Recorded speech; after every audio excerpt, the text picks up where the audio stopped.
a Sabbath of solemn rest. The voice was not a sound, but a pressure that threatened to crack the mountain and the mind of the man who knelt upon it.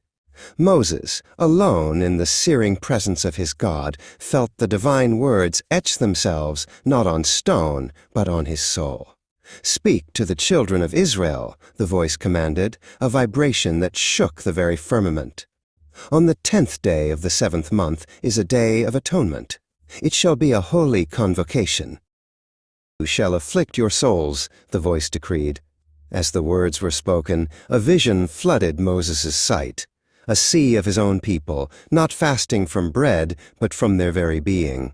He saw them in a spiritual space, clawing at their own chests, pulling forth the dark, writhing shapes of their envy, their lies, their hidden cruelties. It was a silent, collective scream of self-knowledge.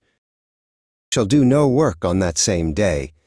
The vision shifted. Below, the bustling life of the camp froze into a terrifying stillness. A blacksmith's hammer hung suspended over a glowing ingot. A woman's hand, holding a needle, stopped an inch from the cloth. The entire world held its breath, a single, silent moment of absolute submission before the Creator. It was a day stolen from time itself. "For whatever soul is not afflicted on that day," the voice grew cold, a chilling void in the heart of the divine fire, "he shall be cut off from his people." The vision focused on a single tent. A man, his face a mask of defiance, breaks the fast. As he does, his form begins to waver and turn transparent. His wife and child move past him, their eyes looking through him, their senses no longer registering his existence. He has been erased.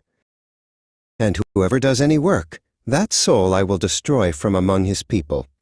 The vision returned to the frozen blacksmith. He allows his hammer to fall, completing the strike. The moment it connects, the hammer and his arm dissolve into black ash, a creeping corruption that consumes his body in seconds, leaving only an empty space and the fading echo of a scream.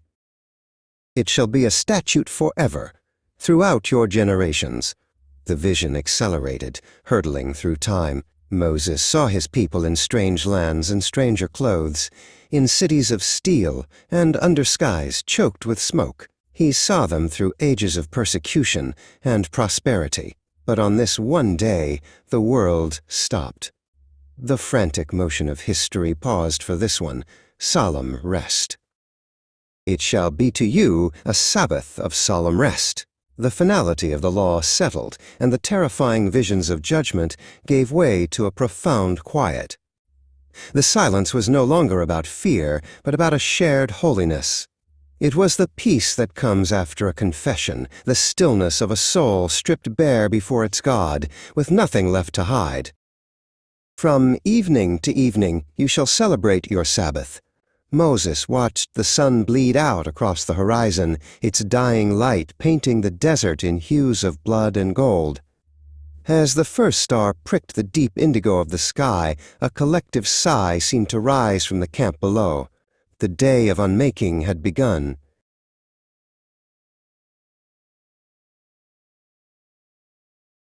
The voice was gone. The pressure receded, leaving only the whisper of the wind and the echo of eternity in Moses' ears.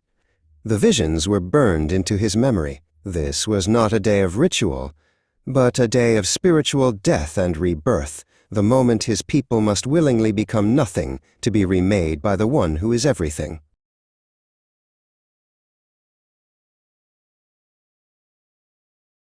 He stood, the weight of the perpetual statute, a heavy cloak on his shoulders. He was the bearer of a terrible and holy truth, that to remain a part of the whole, each soul had to be willing to be broken. He turned his back on the summit and began the long walk down, his shadow stretching before him, a lonely figure destined to carry the fire of God to the world of men.